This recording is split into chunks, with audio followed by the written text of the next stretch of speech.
Alors qu'elle se faisait un plaisir de se produire à Paris pour l'arrivée de la flamme olympique, Arielle Dombal s'est retrouvée sous le feu des critiques.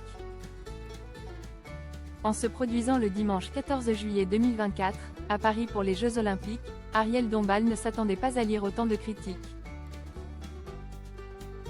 En effet, la chanteuse a chanté son hymne pour les Jeux devant un grand nombre de spectateurs venus observer l'arrivée de la flamme.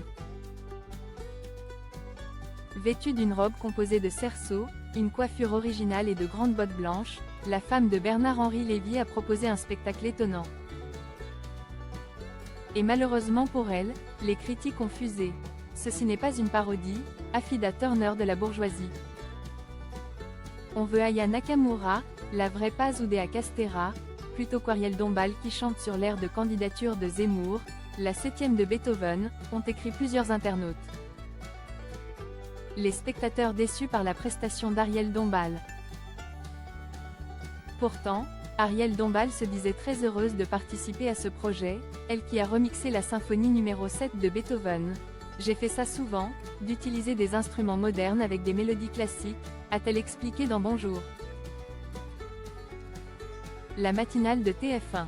Et là j'ai pris l'ouverture de la 7e symphonie parce que je voulais quelque chose qui soit un hymne, qui vous porte. Il y a une cadence musicale qui est exaltante. La chanteuse et actrice est revenue sur les paroles de sa réinterprétation. Au départ je me suis penchée sur les femmes championnes et la difficulté que les femmes ont eu à entrer dans les Jeux Olympiques, a-t-elle raconté. C'est tellement euphorisant. Et voilà le résultat. Je me suis dit ensuite qu'on aime aussi les hommes, les champions. Et c'est devenu un hymne à cette joie que nous avons d'accueillir ces Jeux Olympiques.